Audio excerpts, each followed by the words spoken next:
আসসালামু আলাইকুম প্রিয় দর্শক। আজকেও তারেক রহমানকে নিয়ে আরেকটি ভিডিও। আ এবং গত পর্বে আমি অনেক কথাই বলেছি এবং এই পর্বেও বাক্সবন্দী তারেক রহমান কেন বলছি সেটা হচ্ছে যে আমরা ওনাকে কোথায় দেখি? অনলাইনে দেখি। আ শুধুমাত্র যে বাংলাদেশের তৃণমূল পর্যন্ত ঢাকা থেকে তৃণমূল পর্যন্ত ওনাকে অনলাইনে দেখে তা কিন্তু না। লন্ডনে যারা থাকে তারাও ওনাকে অনলাইনে দেখে। মাঝে মাঝে উনাকে কোনো প্রোগ্রামে হাঁটা চলার মধ্যে দেখা যায় অথবা স্টেজে বক্তব্যের মধ্যে দেখা যায়। কিন্তু নেতাকর্মীদের সাথে নেতাদের হয়তো কয়েকজন নেতা গত পর্বে আমি যেটা বলেছি যে কয়েকজন নেতা উনার আশেপাশে আছে যারা উনাকে জিম্মি করে রেখেছে বা উনি জিম্মি হয়ে থেকেছে ২ টার ১ টি হবে। তো সেই নেতারাই এবং সেই নেতাদের পরিবারই একমাত্র উনার আশেপাশে বা সামাজিক অনুষ্ঠানে যেতে পারে। তাদের পারমিশন আছে। কিন্তু কর্মীদের যারা ওই যে পার্লামেন্টের সামনে ছিল ঝড়ের মধ্যে তারপরে বিভিন্ন ধরনের ডেমনস্ট্রেশন করেছে যারা তাদের চাকরি-বাকরি রেখে লন্ডনের কঠিন লাইফে এবং যে মহিলারা বেশ কয়েকজন মহিলাকেও তো আমরা দেখেছি আ যে সেখানে দাঁড়িয়েছিল বিভিন্ন অভিযোগ নিয়ে বা শেখ হাসিনা আসার পরে ডেমনস্ট্রেশন করেছে। সেই কর্মীদের সাথে আসলে উনি কখনো দেখা করেছেন কিনা ৫ই আগস্টের পরে বা এখানে তো আসলে ৫ই আগস্টের আগে পরে বলে কিছু নেই। উনি দেখা করতেই পারতেন বা আদৌ আসলে কখনো উনি দেখা করেছেন কিনা আমার জানা নেই। আর সেরকম কোনো খবরও আমি পাই নাই। আমার সাথে তো কথাই হয়। সেই কর্মীদের সাথেও উনি কথা বলার প্রয়োজন মনে করেন না। সেই অনলাইনে তাকে এখানকার কর্মীরাও অনলাইনে দেখতে হয়। তৃণমূল কর্মীদেরকেও অনলাইনে দেখতে হয়। হ্যাঁ? আর উনি এই ত্যাগী কর্মীদেরকে উনি হাই হ্যালো বলা এটা একটা আমার মনে হয় একজন নেতার জন্য আ একটা উচিত আরকি একজন নেতার এই ধরনের মানে একটা সম্পর্ক নেতা কর্মীদের সাথে সাক্ষাৎকার করা। এতে করে নেতারা আরো উৎসাহ পায় বা কর্মীরা আরো উৎসাহ পায় কাজ করতে। কিন্তু এই ১৭ বছরে সেটা হয়েছে কিনা আমার জানা নেই এবং ৫ই আগস্টের পরেও উনি বসেছিলেন কিনা আমার জানা নেই। এবং যেটা বলছিলাম যে মানে বাংলাদেশের যে নেতারা সুসংগঠিত ছিলেন, যারা বিএনপিকে ছেড়ে যাননি, তাদের এখন ভাগ্যে কি ঘটবে? তারা কি মানে আ এখন তো অনেকেই সুদিন এসেছে, আগেও সুদিন ছিল। তাদের এখনো সুদিন নেতাদের। তো সেই নেতারা কি আসলে খোঁজখবর নিচ্ছেন কিনা ত্যাগী নেতারা? সেই ত্যাগী নেতারা নাকি এখনো ধুঁকে মরছেন।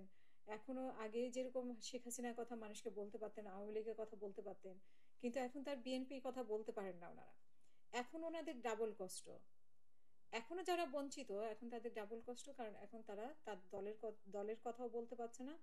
আবার সেই অবহেলা মানে এটাও মেনে নিতে পারছে না। এবং যেই দলের জন্য ১৭ বছর ১৬ বছর ত্যাগ স্বীকার করেছে, বিভিন্নভাবে হেনস্থার শিকার হয়েছে, সেই দল থেকে তারা ঠিকমতো মূল্যায়ন না পেয়ে তাদের মানসিক অবস্থা কি সেটা আসলে আমরা খুব ভালোভাবে চিন্তা করলেই বুঝতে পারি। আর হচ্ছে যে এখানে আ সাংবাদিকদের সাথে উনি আ সৎ মানে আমার মনে হয় ১২-১৩ বছর আগে একবার বসেছিলেন। এরপরে আর বসেননি। তো আমি ঠিক বুঝি না লন্ডনে উনার নিরাপত্তার সমস্যা কি?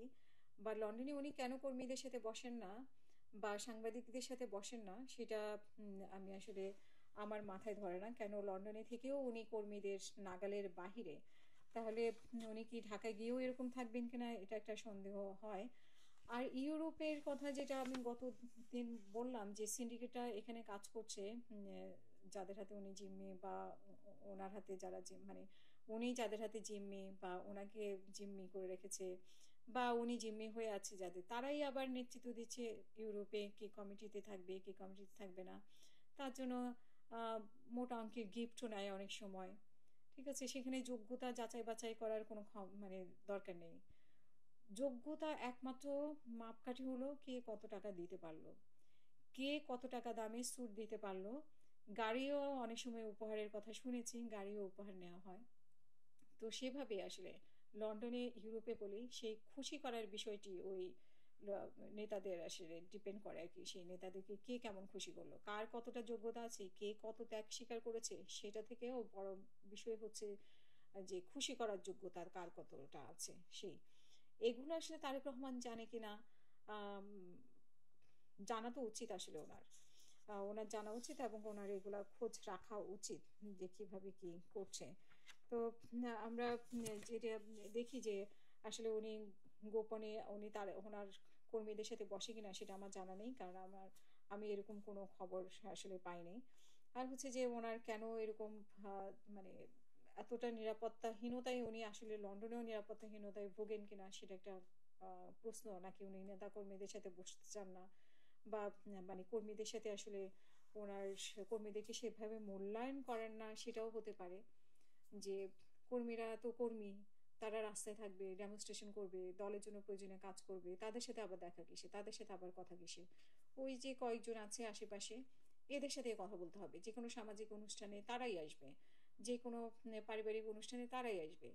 আর অন্য কর্মীদের, এদের তো আসলে কোনো দাম নাই। এরা ওই প্রয়োজনে রাস্তায় দাঁড়াবে। এইটাই। এইটাই হচ্ছে বিএনপির মানে ওনার ফিলোসফি আমার মনে হয়। না হয় কয়েকটা ফ্যামিলি ওনার বাসায় আসা যাওয়া করতে পারে। কিন্তু উম বাসায় না হোক, অন্য কোনো জায়গায় ওনার কর্মীদের সাথে তো উনি বসতে পারেন মাঝে, মাঝে। কিন্তু সেটা উনি বসেন না। সেটা হয়তো উনি সেভাবে মূল্যায়ন করেন না, এটাই বলতে হবে। বা উনি কেন তাদের নাগালের বাইরে থাকেন? কেন উনার পাশ থেকে ছবি তুলতে হয়? এপাশ থেকে একজন উঁকি দিয়ে, ঝুঁকি দিয়ে বা পাশে দাঁড়িয়ে এভাবে নেতারা মানে কর্মীরা ছবি তোলেন। কর্মীদের সাথে তো মানে ছবি তোলা তো অনেক দূরের কথা। ওনার তো কথাই হয় না। তো এই হচ্ছে বিষয়। এবং আমরা ভেবেছিলাম যে ৫ই আগস্টের পরে যে একটা ধাক্কা গেছে আওয়ামী লীগের উপরে, সেইখানে তারেক রহমানের একটা শিক্ষা হবে বা দলের একটা শিক্ষা হবে। কিন্তু আমরা আসলে সেটা দেখি না।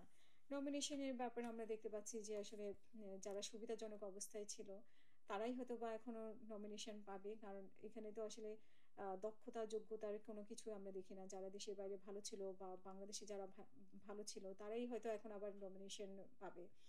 তো এই ৫ই আগস্টের পরের ধাক্কাটাও যদি ৫ই আগস্টের ধাক্কাটাও যদি ওনাদের মনে না থাকে, তাহলে তার কিছু করার নেই। এই দলের জন্য আমরা আসলে মানে ভবিষ্যৎ নিয়ে আমরা আসলে চিন্তিত।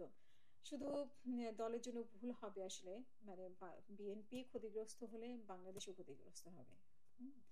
তো সেটা আ বাংলাদেশের রাজনৈতিক ভবিষ্যতের কথা চিন্তা করেই বিএনপি যদি আসলে নিজেকে এখনো সঠিক জায়গায় আনতে না পারে, ত্যাগী নেতাদেরকে মূল্যায়ন করতে না পারে, যোগ্যতাকে মূল্যায়ন করতে না পারে, এবং এই ত্যাগী নেতারাই কিন্তু একসময় বিরক্ত হয়ে যাবে যখন দেখবে যে মানে দল ভালো পজিশনে থাকার পরেও তাদেরকে কোনোভাবে মূল্যায়ন করা হচ্ছে না।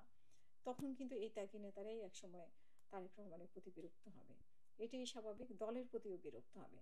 এবং শুধু সেখানে দল না, দেশও ক্ষতিগ্রস্ত হবে। তো আজকে এই পর্যন্তই। আবারও কথা হবে। আসসালামু আলাইকুম।